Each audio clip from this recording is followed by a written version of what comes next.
बुजुर्गान कौम और मिलत, मेरे गयूर नौजवान साथियों,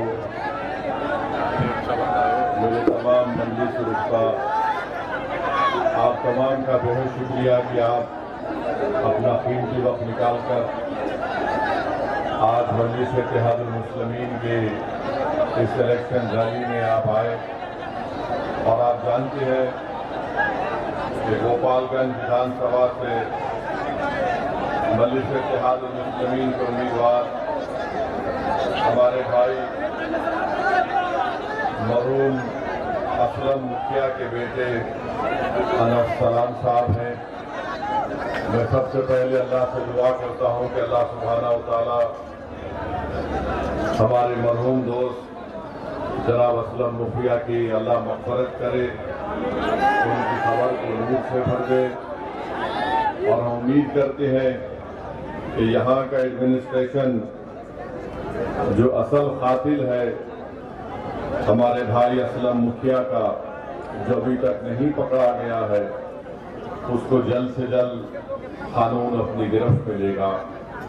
मैं आपके दरमियान में इसलिए आया हूं मेरे अजीज दोस्तों और बुजुर्गों, आपसे अपील करने के लिए कि 6 तारीख को हक रायदही का दिन है, मतदान का दिन है।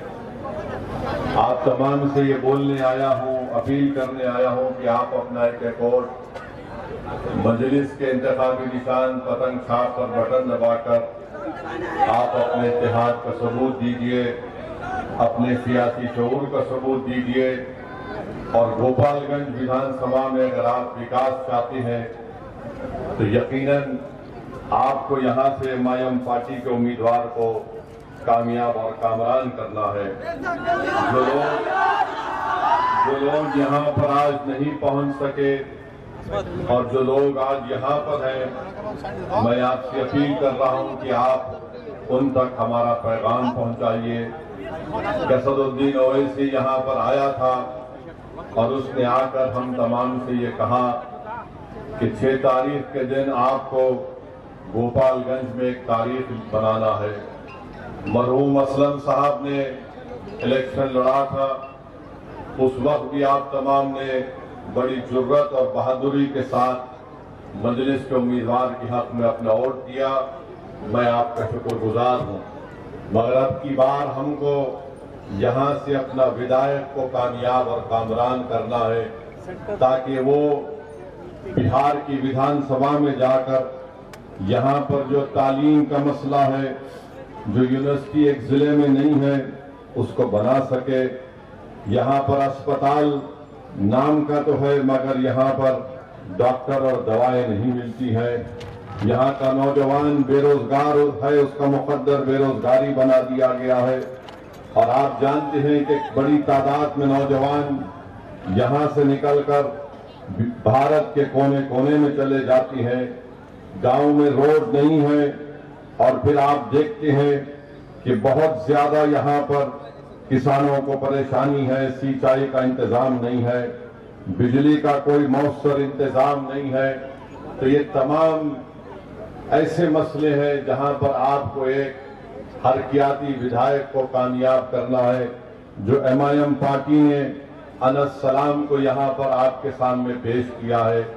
मेरे अजीज दोस्तों और बुजुर्गों, आप देखते हैं कि आज हम ये भी देखते हैं कि बिहार में जिसकी आबादी 3% की नहीं है, वो ये कह रहे हैं कि अब की बार उनका उप मुख्यमंत्री राजद से होगा। और जिसकी आबादी 17% है, उनका कोई नामो निशान नहीं है। अगर कोई बिहार में कहता है कि अब के बार मल्ला का बेटा डिप्टी चीफ मिनिस्टर होगा, तो मैं पूरे आप तमाम से एक सवाल और एक फिक्र देकर जाना चाहता हूं कि क्या आदम का बेटा मुख्यमंत्री नहीं हो सकता? क्या अब्दुल का बेटा मुख्यमंत्री नहीं हो सकता? क्या मोहम्मद का बेटा मुख्यमंत्री नहीं हो सकता? क्या अनस सलाम आपका विधायक नहीं हो सकता? अभी चुनाव शुरू नहीं हुआ तो मल्लाह के बेटे ने कह दिया, राजद के नेता के मौजूदगी में कह दिया कि अब के बाद उप मुख्यमंत्री हमारे समाज का होगा जिनकी आबादी सिर्फ 3% है और जिसकी आबादी 17% है, जो मोहम्मद का बेटा है, जो आदम का बेटा है, जो अहमद का बेटा है, वो ये ख्वाब भी नहीं देख सकता। तो ये इंसाफ की लड़ाई है, याद रखिए। 17% है और कितने टिकट दिए जाते हैं? जो 14% है उनको कितने टिकट मिलते हैं आप खुद देख लीजिए। 14% है तो 36% टिकट दिए जाते हैं। अब आप बताइए, जब असदुद्दीन ओवैसी ये बात करता है तो ये लोग हमको झूठा इल्जाम लगाते हैं कि वोट कटवा है, ये वोट काटने के लिए आया है। मेरे अजीज दोस्तों और बुजुर्गों, यकीनन हम वोट लेंगे और वोट देंगे भी इंशाअल्लाह ताला। अब तक हम सिर्फ वोट देते आए थे। ये जालिम लोग नहीं चाहते कि आप वोट हासिल करें। मजलिस आपको ये पैगाम देने आई है कि हम वोट लेंगे भी, वोट हासिल भी करेंगे और इंशाअल्लाह ताला हम यहां से अपने उम्मीदवार को यहां का विधायक बनाकर भिजाएंगे। और दूसरी तरफ आप देख लीजिए, एनडीए है, बीजेपी है। बीजेपी तो अल्पसंख्यक समाज जो भारत की 14% आबादी, उसमें से किसी को टिकट नहीं देते। जेडीयू है तो कितने दिए? 2 टिकट दिए। और फिर मोदी जी किस जबान से ये जनता के सामने आकर कहते हैं कि भाइयों बहनों, मैं सबका साथ, सबका विकास और सबका विश्वास चाहता हूं। आप बताइए, जब हम इंसाफ की बात करते हैं तो वो सच्चाई पर मुबन्नी है। बाबा साहेब अम्बेडकर ने जो संविधान बनाया, बाबा साहेब अम्बेडकर ने संविधान में लिखा कि अब तो मैं संविधान बना रहा हूं, तो ये जिम्मेदारी उन कमजोर लोगों की है जिनके पास कोई ताकत नहीं है। अगर उनको ताकत हासिल करना है, उनको अगर सामाजिक न्याय को हासिल करना है, अगर उनको बराबरी चाहते हैं, अगर वो हिस्सेदारी चाहते हैं, अगर वो इज्जत चाहते हैं, अगर वो समाज में अपना मुकाम चाहते हैं, अगर वो नाइंसाफी को खत्म करना चाहते हैं, अगर वो जालिम के जुल्म को रोकना चाहते हैं, तो बाबा साहेब अम्बेडकर ने संविधान में लिख दिया कि तुमको इंसाफ को हासिल करना पड़ेगा, तुमको भाईचारगी को हासिल करना पड़ेगा, तुमको आजादी को हासिल करना पड़ेगा। जो हम इस आजादी की जब हम बात करते हैं, हम चाहते हैं कि जो जंजीरें हमारे दिलो दिमाग में डाल दी गई हैं, जिसकी बुनियाद पर हम किसी की गुलामी करने के लिए मजबूर हो जाते हैं, ओवैसी आज तुम्हारे दरमियान में आकर कह रहा है, अगर 3% आबादी वाला कहता है कि मल्लाह का बेटा उप मुख्यमंत्री होगा, तो ओवैसी कहता है कि बिहार के 17% मोहम्मद और आदम का बेटा भी इंशाअल्लाह ताला मुख्यमंत्री होगा। मैं मुबारकबाद भी देता हूं वीआईपी पार्टी के उस जिम्मेदार को कि उन्होंने अपनी समाज की इत्तेहाद और उनके सियासी शऊर की बुनियाद पर पूरे एतमाद के साथ कह दिया कि हम 3% है मगर हमारा उप मुख्यमंत्री होगा। अब बताओ, जो लोग मजलिस पर उंगलियां उठाते हैं, जो 17% की आबादी में है, बताओ क्या संविधान में राइट टू इक्वालिटी नहीं है कि मसावात होगा? क्या संविधान में इस बात की बात नहीं की गई कि भाईचारगी होगी? जब मसावात और इक्वालिटी और फ्रेटर्निटी की और जस्टिस की बात होगी, तो फिर क्यों नहीं हर समाज को उसका हिस्सा दिया जाता है? और फिर दूसरी तरफ भाजपा है जो खुलेआम कहती है कि हम नमक हराम है। अरे क्या तुम्हारे बाप का पैसा इस देश में कि तुम हमको नमक हराम कहते हो? देश की आजादी में तुम्हारा कोई हिस्सा नहीं था। ये बिहार की तारीख बताएगी कि यहाँ पर हमारे बुजुर्गों ने अंग्रेजों की गुलामी से इस मुल्क को छुटकारा दिलाने के लिए जिना के पैगाम को ठुकराया। उन्होंने अंग्रेजों को यहाँ से भगाने पर मजबूर किया और जो जंग आजादी में हिस्सा नहीं लिए वो नमक की बात कर रहे हैं। अरे यही चंपारण बिहार की सरजमीन थी। जब महात्मा गांधी के साथ नमक के नाम पर एजिटेशन हो रहा था तो जो आज हमको नमक हराम कह रहे हैं, अरे तुम नमक हरामी कर रहे थे, नहीं थे अंग्रेजों की। ये देश सबका है, वोट किसी को मिलेगा नहीं मिलेगा इसकी बुनियाद पर किसी पर उंगली नहीं उठाई जा सकती है। मेरे खिलाफ भी वोट दिया जाता है, यही तो लोकशाही है। मगर भाजपा नफरत को फैलाना चाहती और इनके पास कितना टिकट भाजपा ने फॉरवर्ड कास्ट को दिया। भाजपा ने करीब 50 लोगों को फॉरवर्ड कास्ट के लोगों को अपना उम्मीदवार बनाया। ये क्या है बताओ आप। एनडीए में जेडीयू है, राजद का मामला एक है, देख लीजिए 36%, 14%, 36%, जो 14% की आबादी उनको टिकट देते हैं और ओवैसी पर इल्जाम लगाती है। और आप बिहार में यहां पर सबसे बड़ी अकलियत का पोजीशन क्या है बताइए आप। आपको जानकर तकलीफ होगी कि बिहार में जो गरीबी रेखा से जो मृत्यु दर जिसको हम कहती हैं, बल्कि सबसे ज्यादा मरने वाले 1000 लोगों में कोई है तो मुसलमान है बिहार में। ये मेरा डेटा नहीं है मेरे भाई, ये सरकार का डेटा है कि सबसे ज्यादा अगर 1000 लोगों का मृत्यु दर है तो मुसलमानों का है। गरीबी रेखा का जो दर है, जो गांव में मुस्लिम रहता है 50%, वो गरीबी रेखा के दर से नीचे है। जो शहर में रहता है वो करीब 44% है। क्यों तुमने इंसाफ नहीं किया बताओ। कितने अल्पसंख्यक समाज मुसलमानों के पास जमीन है जिस पर वो जिरात कर सकता है, 1 एकड़ या 1 एकड़ के करीब 2 एकड़ के करीब है। ये इंसाफ है तुम्हारा। अच्छा, कितने महिला 90% मुस्लिम महिला अपने बच्चे मजबूर हो जाती हैं, जब वो डिलीवरी देती है तो अपने घर में देती हैं। यही तो हम बात कर रहे हैं कि अरे भाई, सामाजिक न्याय की बात करने वाले लालू नीतीश कुमार भी किसी जमाने में करते थे, मोदी भी कहते थे सबका साथ सबका विकास।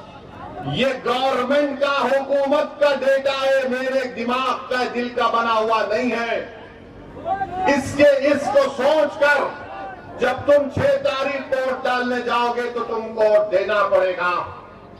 ये बात बिल्कुल सच है मेरे भाई, ये बात बिल्कुल सच है कि बिहार की जनता ने नरेंद्र मोदी को 3 मर्तबा प्रधानमंत्री बनाया, मगर नरेंद्र मोदी का दिल अहमदाबाद में अटका हुआ है। ये बात बिल्कुल सही है कि 20 साल से नीतीश कुमार मुख्यमंत्री है, मगर उनका दिल सिर्फ राजगीर में अटका हुआ है।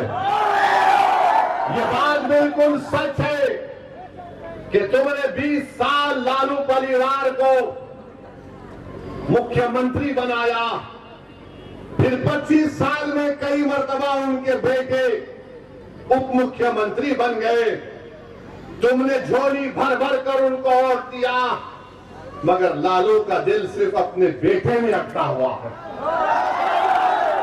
एक प्रधानमंत्री का दिल अहमदाबाद में अटका हुआ है, एक नीतीश कुमार का 20 साल से मुख्यमंत्री है, राजगीर में अटका हुआ है।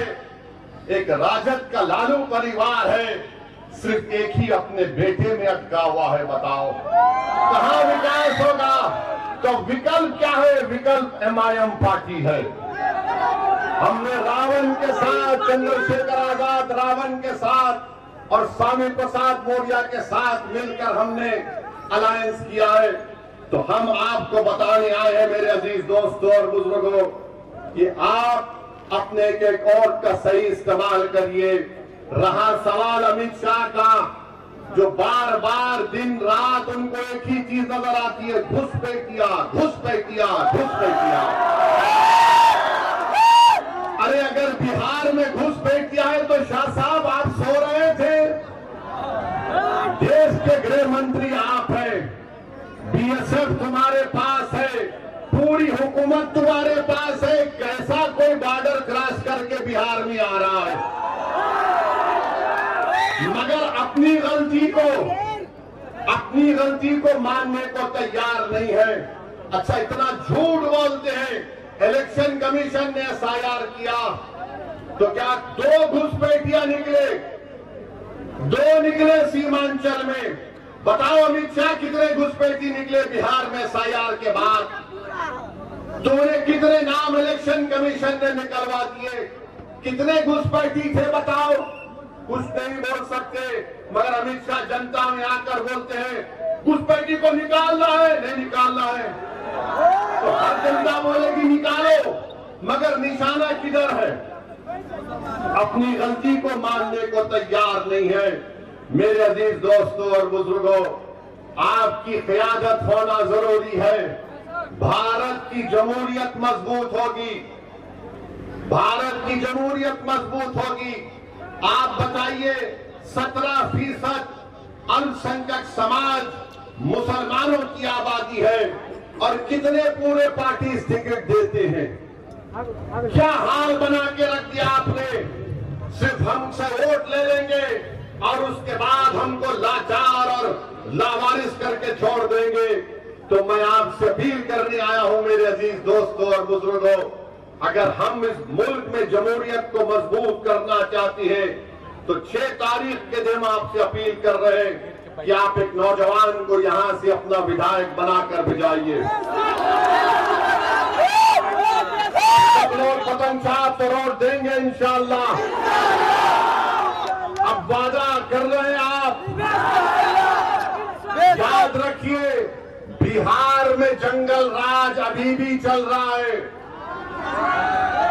एक जंगल राज था जब लालू के परिवार के लोग मुख्यमंत्री थे, दूसरा जंगल राज मोदी, नीतीश कुमार और फिर तेजस्वी जी कभी कभी शामिल हो गए तो जंगल राज चल रहा है।